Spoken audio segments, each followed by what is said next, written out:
a lot of people are saying that they believe you or they believe me simply because of one thing. The documents they saying released, let's say it's only 38 pages released, and like the rest of the documents ain't released. If they're missing documents in the stuff that's going on, all the documents got. Okay. Well, see, what you have to explain to them is that, number one, remember this, is very important. Most of my documents are under seal because they're trying to protect the dirty agent and the dirty informant. You feel me? And the process of third-party cooperation. Right. So not only that, I was also up under a gag order. That was during the course of my court proceedings. Because I was giving interviews to St. Louis Post-Dispatch. The main thing, number one, is called third-party cooperation. That's what the government wants to hide. Number two is called stash house robberies. You understand? This is where the government goes out and have a government informant go round up, tell them bring some guns to rob an alleged drug stash house. When they agree, that's the conspiracy, and when they show up with the weapons, that's the case. So, and the other process is, like I said, third-party cooperation, where an individual who's never been in trouble in their life can go out and set them up. So they have a big problem with that now, the BOP, because you got filling time cuts. I swear to God, when I was in the feds, it was a thing they going around, and it was a letter saying you call her and people was taking you ain't have to snitch, they were snitching for you. That's called third-party cooperation. This is what he had Tammy Collins to do, man. You follow me now. But a lot of people in the public would be like, that ain't possible. You even got some people who don't know no better saying that you can't become a government agent or a government informant unless you get in trouble. That's false. Walk me through that with the movie. Is the movie true? I have nothing to do with the Stars episode. It's not a movie. A movie is a motion picture that shows at the show and so forth. It's a series that stars, and that's part of his contract that he had on his other shows with. No, I have nothing to do with that. But my issue, like the paperwork says, if you get all the paperwork, you'll see what the government said that Gatlin and Tammy Collins started with a legal business venture, and that was the production of a BMF film. You understand? Right. So what she did was, it was twofold. It was a way for them to kick me out of any royalties coming from a motion picture and give him a time cut. So they was trying to kill two birds with one stone. So I had been working with Tammy Collins for multiple years, 2-3 years. You understand what I'm saying? Trying to bring a budget to the forefront. We had a deal on the table with Lionsgate Film. My business partner's name was Louis Burrell. That's the MC Hammer's brother.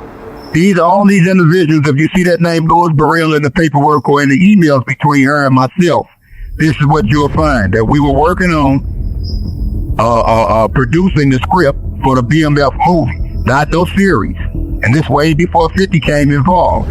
50 smelled blood in the water, you feel me? Mm-hmm. And was able to slide in with his relationship with Stars and do the little corny show. So no, I don't have a role in it. That's why they changed the name of the guy in St. Louis, and that's why they got the little corny shit about my brother being kidnapped, finger cutting off in the mail. You was working with her with through Meech, and you already knew like everything was good until she turned. But you didn't know she was an appointment when you was working with her.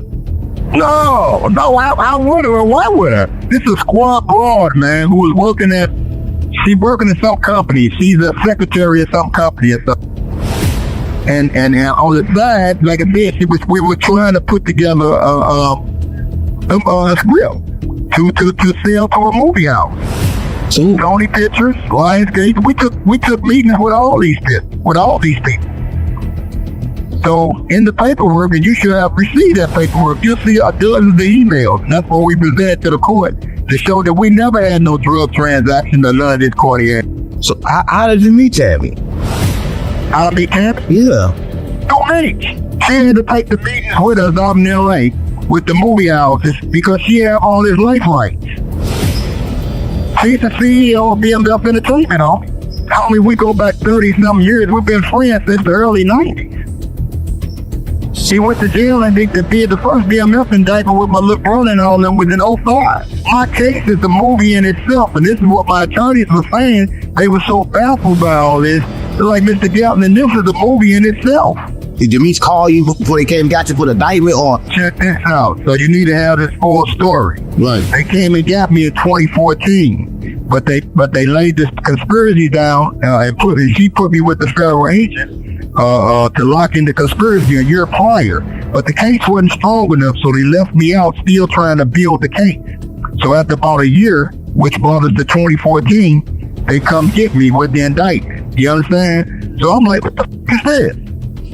You understand? Right. So I'm not knowing the place.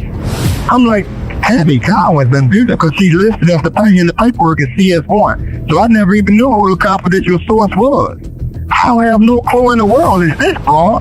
So when we get awarded what's called a Frank's hearing, you understand what I'm saying? They got to come forward with all the evidence, including their informant. And so with Meech hand is still hit. So my lawyer's like, Mr. Gatlin, it looked like this Flannery guy, that's Meech's last name, may have something to do with this. I'm cutting my attorneys out. I mean, what you talking about? It's a real, so they like, Mr. Gatlin, this don't seem right. So then when we set subpoena, when we try to subpoena him, his lawyer wouldn't accept it. Then so we try to get an affidavit from him to say that this is not true, about him sending me a truckload of cocaine that they never found, which is the basis of the indictment, or the start of the indictment. You understand what I'm saying? He would never respond. So they indicted you on how many kilos? How many kilos did they say they're supposed to be coming to you? They end up indicting me on 10 kilos of heroin, 10 kilos of cocaine. But initially what started in the first affidavit was a truckload of cocaine. Now keep in mind, they never get any drugs. And it was the government portraying to be the drug suppliers. But see, Meech could have killed this from the beginning. But now I know why he did come forward. Because he's secretly offered. And that's why he's listed in the paperwork as my unindicted co-conspirator. So they got a lawyer I found a long time ago, Mr. Gatlin. The Meech's Flannery looks like he's a part of it, but he's behind it. Or you sit in the courtroom. So when I sat in the courtroom and listened to CS1, Tammy Collins said that she became a DEA informant to give the Meech's Flannery a time cut. I set up Mr. Gatlin to get the Meech's Flannery a time cut. Now it all makes sense. His phone call stopped. You understand? See, I'm on the streets for all year, from 13 to 14 after they put the lid down on me.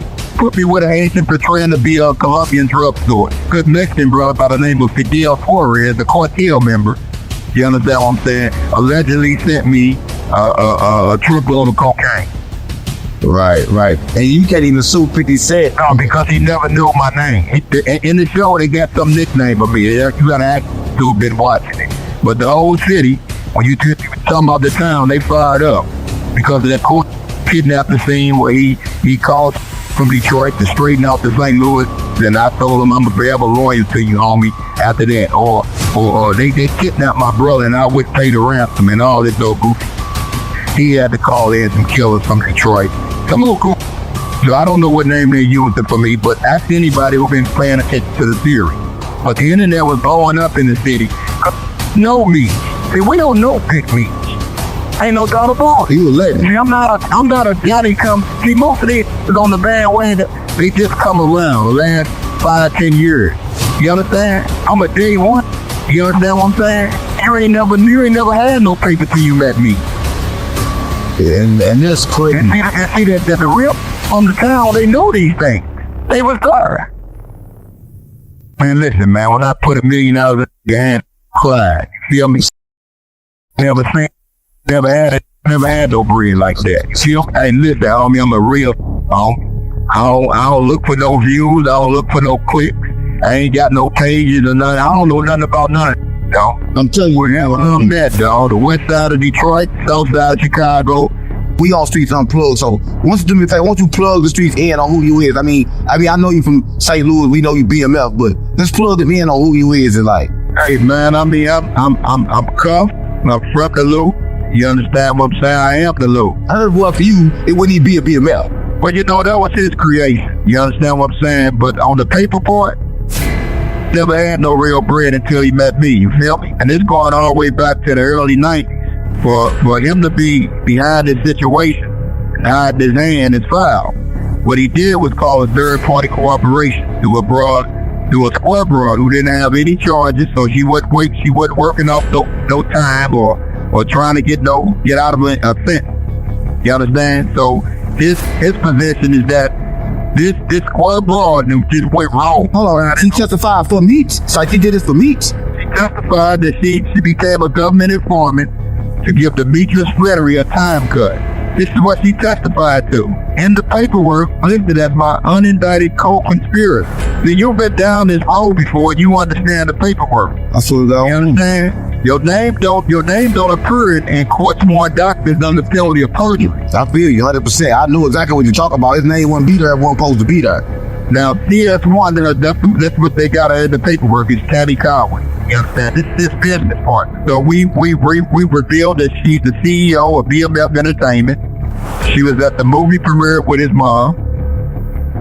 That her handler was an agent by the name of Jack Harvey. This is a coincidence. Now, Jack Harvey was the lead investigator, the lead DA, the prosecutor of BMF. He brought the indictment. So he brought everybody that. This sounds kind of fishy, right? I mean, it sounds like me. So I know in the page, right, you can have somebody snitch for you so it won't show up on your record, right? It won't show that you a snitch. But you get it down on third party cooperation. Yeah, but you get it down with departure from it though, like a rule 35 or something like that, right?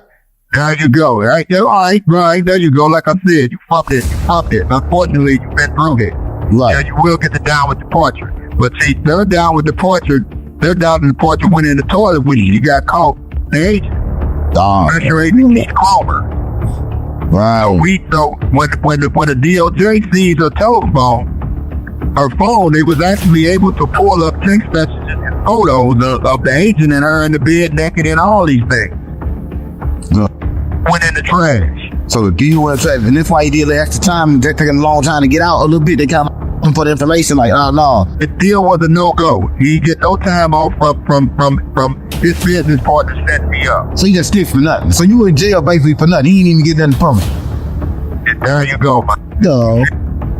But I heard that everything was all good, like, until when they started doing the movie, they started like getting away from you, like not you. All everything you. How that going? You know, we go back so far, man. You know, that you get the campus split. You know what I mean? Something like, yo, man, your bro gotta explain this thing, man. Like, man, I don't really believe it. Dirk don't believe it, because Dirk said in his song, Meech ain't do no snitching. I mean, I don't know Dirk. You understand what I'm saying? I'm telling you exactly what happened, homie. So gonna come home, they gonna celebrate them, but at the same time, they want to question my story. But you know, as actual audience and actual listeners, who is Tammy Conway? I'm We know this is his business partner. You feel me? And see, so you wouldn't even been in jail if it wasn't person you up. Not at all. Not at all. So, Not at all. So Tammy Conway, the paperwork alleging that he's supposed to be sending a truckload of drugs to me to an individual by the name of Fidel Suarez. All this is in the paperwork. Do I meet these people through him? The question is, how did you show up as an unindicted co-conspirator in paperwork 2013? You remember the BFF bill in 2005, in 05. you ain't go down with them. They came and got you after.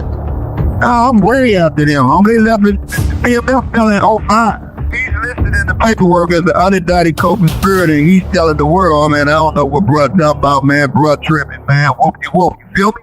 Right. So he had And the broad did that out. You're still in bed with the broad. after she did that. Now, the person, the agent that took this down, just so happened to be the handler of the government informant, Tammy Conway. CS1 in the paperwork. CS1. Special Agent Jack Harvey. So your listeners, actual listeners, know that your BMF fellas out there, hundreds of people fail on the BMF indictment. Ask them who Jack Harvey is. And how did he just end up being Tammy Conway's handler? Right.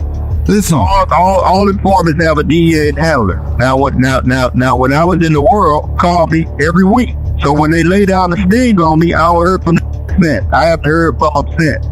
So my attorney, he could have killed this. He could have killed this whole case because allegedly he quarterbacked this case from jail. So we sent $35 million from two of my attorneys for him to dispute this story. He refused to sign an affidavit for us because he was complicit. Government was confident that he wouldn't buck this story. You can go in the federal system and you can agree to tell, but they won't give you no full time cut until you actually completed the mission. So meaning that he had to complete, even though they locked him up for the mission, but they messed up their plan when Tammy got caught doing something else wrong. So that's why he got fucked screwing the agent.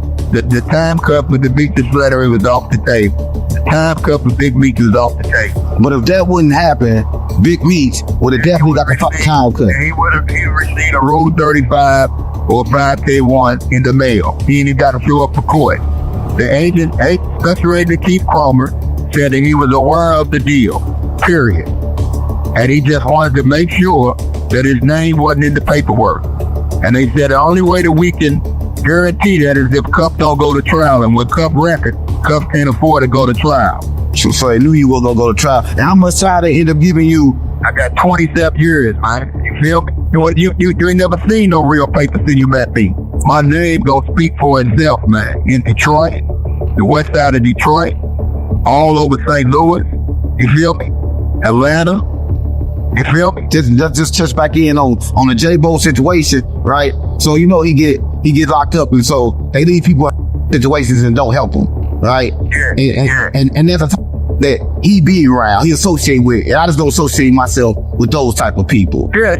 I ain't got no problem, but you have the problem. I don't put that on my name unless it's in black and white or I said in the courtroom and listen to it. You feel me? And as far as I know, I don't know nothing about J-Bo being a rat or ever telling. You feel me? But you know about Meech. Ain't no doubt about it. That's how I'm hearing, huh? Yeah, you hear because Meech. So Meech ain't. That's how I'm hearing. So Meech. The squirrel hard. She don't know the business. How does she know the business? The only people know the business is me and me. So how this broad, he put it out to the world and this broad and went wrong. You still in bed with the broad. She's the CEO of BMF Entertainment. We went to go to the Georgia Secretary of State pushing her name. She was at the movie premiere just recently, the Stars movie premiere for that show, feel me? With his mom. So you tell me. You know they finna fact check. You know they gonna on my platform, they gonna say, look, we gotta see if this real. They finna fact check you. And everybody at least gonna know Big Meech is snitch. So I don't know. Ain't no doubt about it. Then you understand paperwork. But then you got a lot told me that's ENP type. You got that generation out there now. They running with rap. And rap gotta still have them, homie. So look for sitting in front of the car they can go and all that. They gotta still have them, homie. Yeah, the dirt say Big Meech, he don't do no snitching. And I'm like, damn. What about Cuffy though? Because you had opportunity. You could have not took that 27 Cuffy. You could have told. Why couldn't you ain't tell, cuz? Man, real don't do that, man. I'd rather die. You feel me?